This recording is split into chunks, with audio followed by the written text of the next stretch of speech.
Okay, let's start our last session about certification. Before we get into that, Richard mentioned the fact that we have a leadership training school in operation, a video conferencing type setup where that class can be televised into congregations all over the country. And I don't know how many congregations are signed up at this point, but when we started that, Truett said, well, you know, said there's people in California that really can't attend the class because there's 2 hours different. And we started 7 here, then they started 5. So he said, what I want you to do is I want you to gather together our leadership courses on DVD, and let's make that leadership class available on DVD. Well, it's not the identical courses that they teach in the classroom over here, but in your folder you'll see this little brochure in the front, and you'll see there a list of classes that we have that can be used for leadership training. They're very good courses. Some of them are courses that are used in the regular school too. But there are a couple of courses that I want to bring your attention to that are not in our regular curriculum.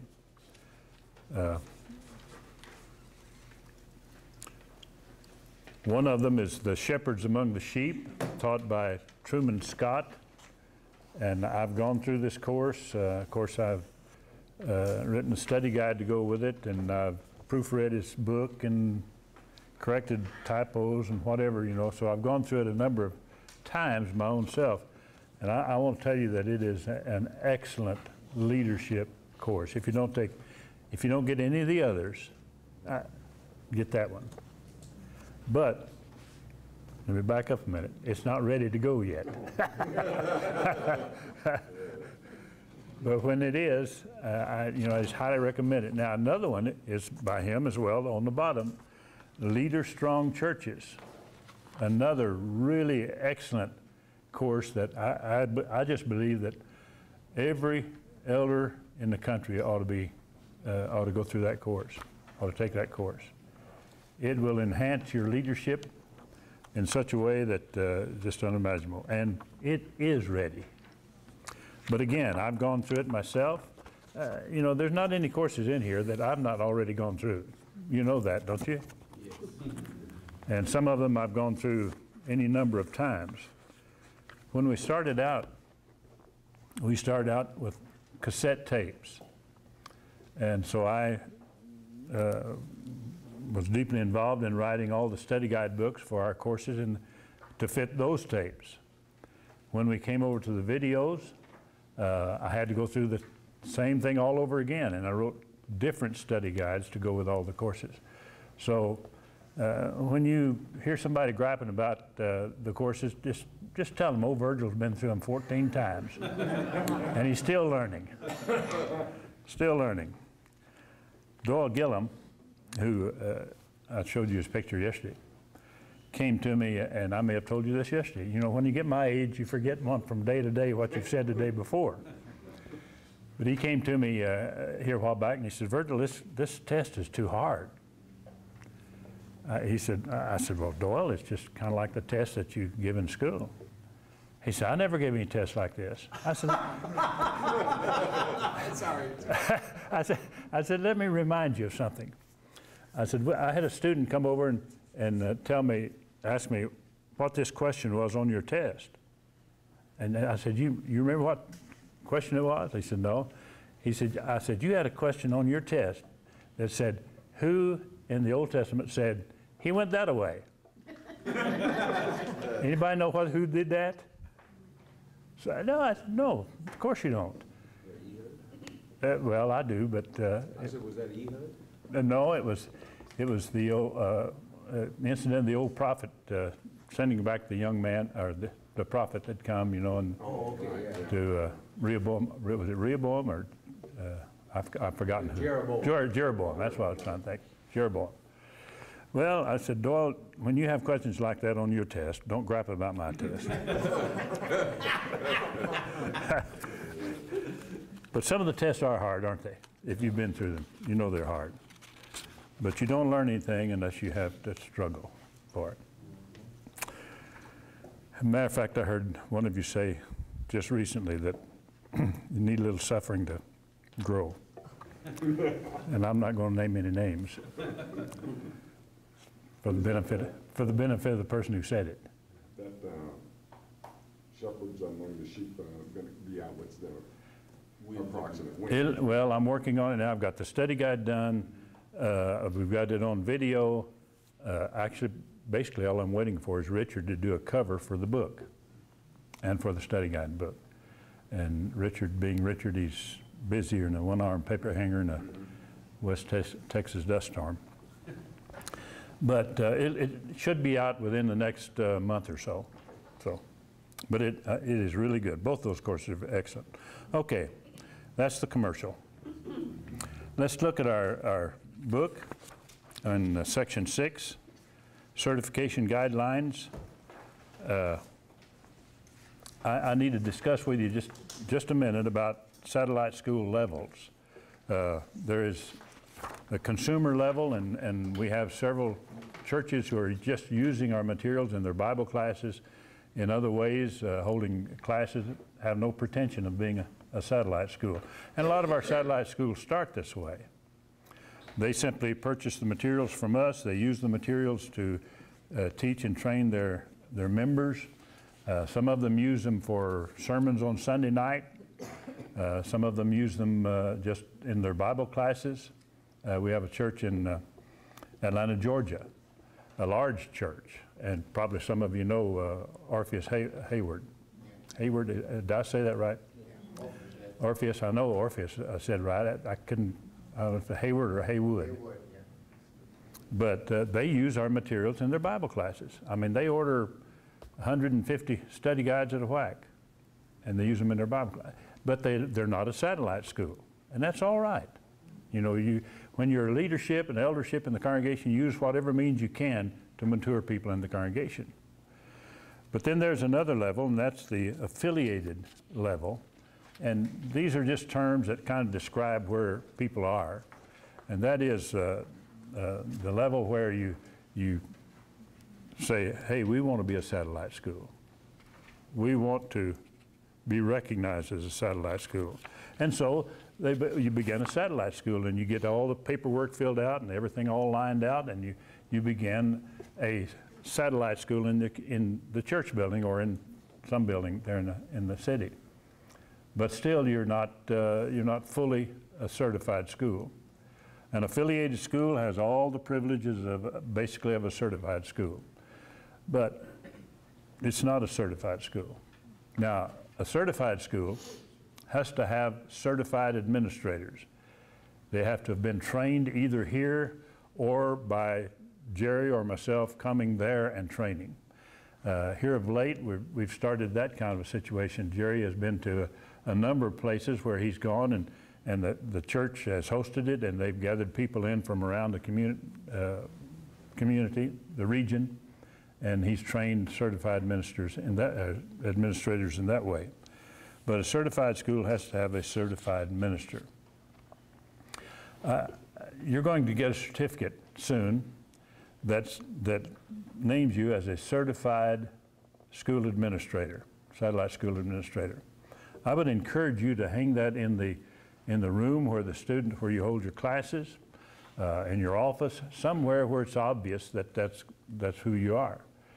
Now, the reason for that, one of the reasons for that, is that gives a lot more legitimacy to your class. You heard Richard, and I'm sure Jerry talked to you about being serious about having a school. It is a serious thing. This lends a little more credence to who you are and what you're doing. As an affiliated school, you can call us, you can talk to us, you can use our advertising, you can do whatever you want to do to increase the enrollment in your school or the awareness of your school. But you're still not a certified school. When you're an affiliated school, you make application. If you want to become a certified school, you make application. And we'd call that an applicant school. You make application to become certified. You fill out a certain set of documents which are in your notebook. They're following this where we're talking about right now. You'll turn over to what, page 5 or 6? Actually, it's over page about 7, and you'll see the certification process begin. The number of pages that you have, and they're pretty extensive. You see on that first page, it has a big 2 in the top of it, gives us your general information. Now, we'll have a lot of this already, but we want it again so it can be filed, and so we can have that in your file and folder.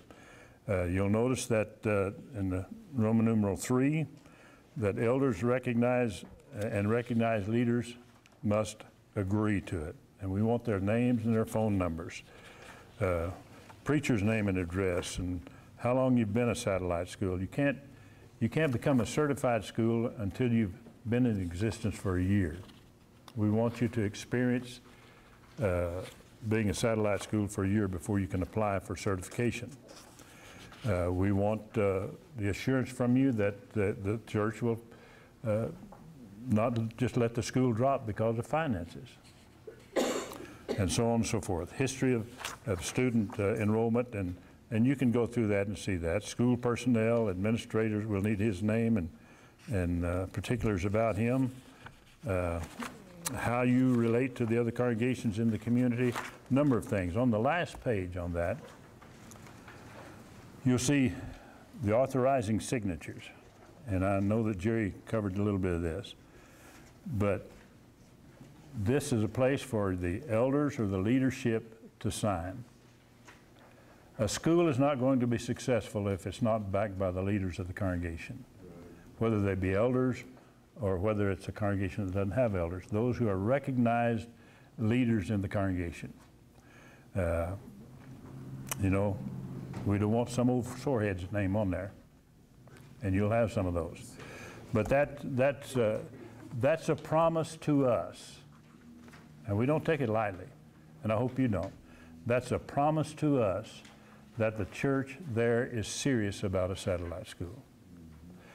You know, when Klein came to the church at Sunset and said, I want to have the Sunset School of Preaching over here. At that time, it was the West Texas Bible Institute, I believe it was, or something of the sort. It was on the LCU campus. He says, and I'm serious about this, and said, I'll never ask you for any money. Of course, that. Say he was king of George Bush. Well, he didn't say read my lips. But they offered him $100, and he said, that's all we're ever going to give you. Don't ask for any more. He says, I won't, until he became an elder.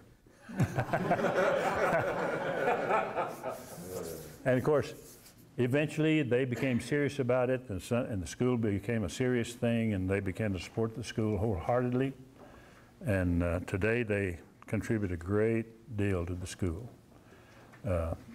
Financial wise, their commitment to the school is about $100,000 a year. But on top of all that is all the space, all the classrooms, the cleaning bills, you know, the electricity bill, all that stuff. So if we were to add all that together, it'd probably be about $500,000 a year that they commit to the school. Of course, the school does a little bit for them too. And that's the relationship, you see. It's not just one or the other, it's both together. And you'll hear Truett say that a lot if you hear him talk at all. So we want your commitment, we want the commitment of the church where you are to be serious about it. And that's a promise that is made to us, and it's made before God and to God. All right, let's get to the certified level on page 2.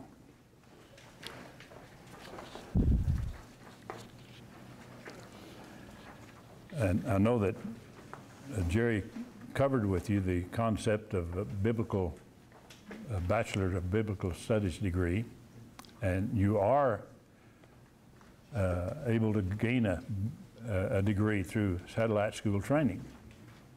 Even as individual students, I talked to a man yesterday who is just an individual student. He does it on his own. It still counts toward a Bible degree. Now, there are some states, I don't know if your state is one or not, we don't stick our nose into it and try to find out. There are a couple states so far that we've found out that will not allow us to offer a degree through a school in their state. It's funny to me, you can offer a degree online in their state, but not in a satellite school. It has to do with a physical campus. But I don't know for a fact, but I would guess that you could attend classes in a satellite school and perhaps complete it by taking a course or two online and earn your degree, if you're in one of those states. The two states are Oklahoma and Pennsylvania so far. So, but states are pretty jealous about their own particular laws. As I stated already, a certified school must have an administrator or teaching coordinator that's completed our training session here. Proper documentation must be completed in order to obtain the status of a certified school. Now, when you apply for certification, then one of us will come and examine your facility, your school, and we will then give you certification. There are certain rules and guidelines that you will follow, and those are contained in here. Someone says, well, what's the advantage of a certified school over just an affiliated school? There's not a big advantage, except the fact that it gives you more legitimacy in the community. If you have a document hanging on your wall saying that this is a certified satellite school of the Sunset International Bible Institute, it gives you a lot more legitimacy, and to be able to state that. And it also, we hold you to a little higher accountability. We'll be in closer touch with you and make sure that, that you are conducting things in the proper way. We, in the past, had determined to form an association of religious training schools. We've not been able to accomplish that as of yet, but if we ever do, you'll be a part of that. But you certainly become a part of a larger ministry, as I stated yesterday, one that has an influence all over the world. And I want you to know this, that students in a satellite school and their academic accomplishments are held in just as high esteem as those here in the resident school.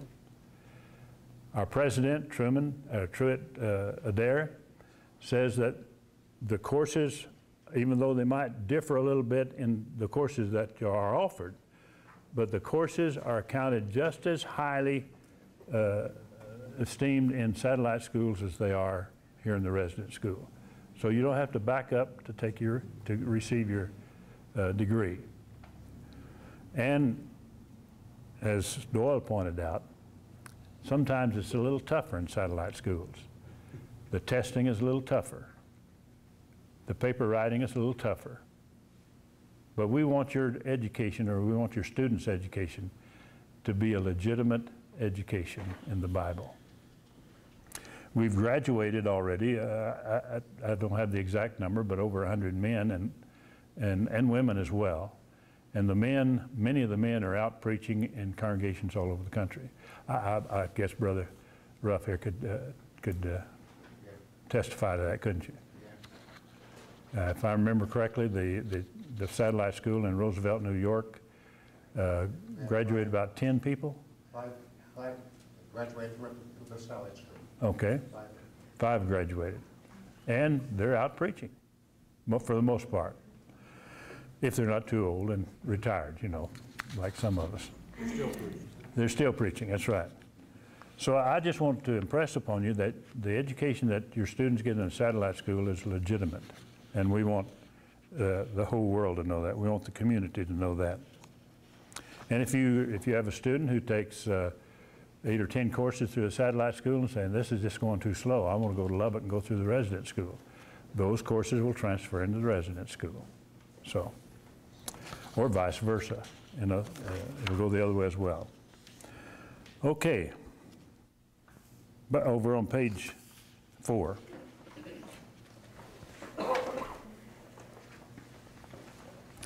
The bottom of the page. In order for a satellite school to achieve a certified status, it must have met all the requirements in the former 2 stages and have paid a $100 application fee.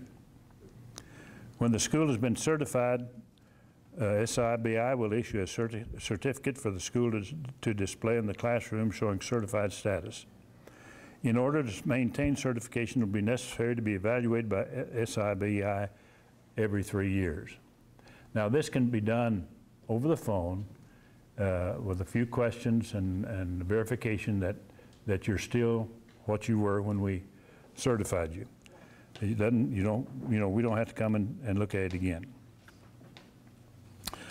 Or it can be done on email as well. One good way to do this certification process is just to schedule maybe a weekend meeting with one of our guys here. It doesn't have to be Jerry or I. Chris Swinford can do it. Truett Adair can do it. Any of our instructors can come to your building if you want to hold maybe a weekend seminar on marriage. I started to say marriage, divorce, and remarriage. We don't do that. On marriage enrichment. That can be done on any number of different seminars. If you want to encourage your congregation, invite one of the guys to come and hold a weekend seminar meeting. And during that period, they'll certify your school. Doesn't have to be done that way, but I'm just saying that's a good way. We've gone through the required documentation, and if there's, are there any questions about that? Yes. On the school, if we had, say members in our congregation that wanted to make a donation to the school, would that be tax deductible? Would that go? To your school you're talking about? Yeah. Yeah, they just make it out to the church. Okay, to our local church. Yeah. Any expenses that our school and our church would be, it would fall under, like if we bought materials, we would use our own church tax ID number? Well, no, that'd be up to you. Yeah, that should. I'm not a tax lawyer, so Right. here is my understanding of it. A preacher can do this, but individual people cannot. Now that's my understanding. If anybody else has better knowledge on that, well, let me know. Preachers can deduct books and flowers and cards and meals and all kinds of stuff. But if you write it to the church and the church uses it for the school, there's no problem. Right. Yes. You get. Yeah, but it has to be written to the church. Right. And the church can reimburse. A person can make a donation like that and get a receipt from the church and it'd be tax deductible. Certainly. But you can't, what, he's shaking his head no, what? State that again, maybe. Not the way he said it. The church, well, that's what I was understood. A person can make a donation To the church. school, but it's under the church. Yeah, as long as you write it out, as long as you write it out to the church. Right, to the church, yeah, to the church, that's what I said. Maybe I didn't say it clearly enough. Okay. The church and the church they get their receipt. Yeah, right. It all has to do with your nonprofit status. If the church is a nonprofit organization and you want to write a donation to them, then yes. But some churches don't even have the proper, things to be a nonprofit organization set up. So you have to make sure that they have the 501(c) certification to make sure that they're federally, recognized nonprofit. Okay. There can be a problem. Here at the school, we can no longer give a donation to the school and specify or write on the check it's for a certain person. Can't do that. IRS will not allow us to do that. If you want to donate to the to Richard's salary, for example, his sport. My last name is spelled C-R. Don't put it on the check. You put a note in the envelope. I'd like to have this used for certain, and even that's not legitimately correct, but it can be done. I just had a question about, you were talking about having people come and certify us. Are there only specific people that can come certify us? No. Because I know, Ron Downey is in my area Mhm. quite often, and I was just wondering if I know him, can he come by and set us up? We'd need to talk to Ron and make sure he understood what it was, but yes, he could. He works for the school, works with the school. Send you around to golf and we got it. There you go. There you go. Okay, I don't know if we muddied the water or we cleared it. Anything else? Any other questions? Okay, Oh, I did have one. okay. When you were talking about the difference between the affiliated and the certified, as I read through that, it says, these courses will not be counted toward a certificate from Sunset. So you start a school and you have a student in there, then that's not counted as, because you. Where are you reading that? Well, that's on page 2, at the top there, highlighted. You said you had to be a year before you could be certified, and so you start a year ahead of time, and it says an A there. However, these courses will not count toward a certificate from Sunset. So if you're saying I have to wait a year to become a certified school, all my students. You didn't read all of A.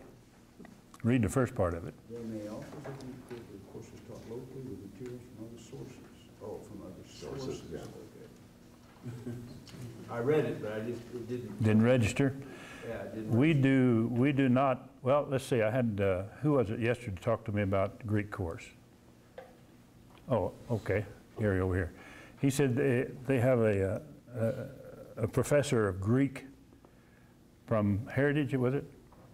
And he was asking me if maybe he could teach the Greek course instead of having the Greek course from us. There are instances where we will approve that, and this is one of them, I think. But in doing that, we'll need to know something about the courses that are being taught, the course that's being taught. We'll need to see the requirements. We'll need to know that it is up to the standard of ours.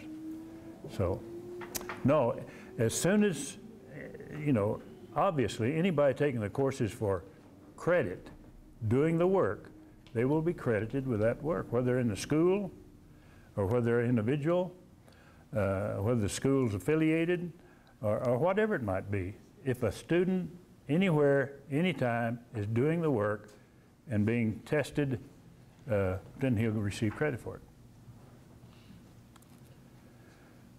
Yes? Talking about an affiliate letter, how do we get that letter? We have it.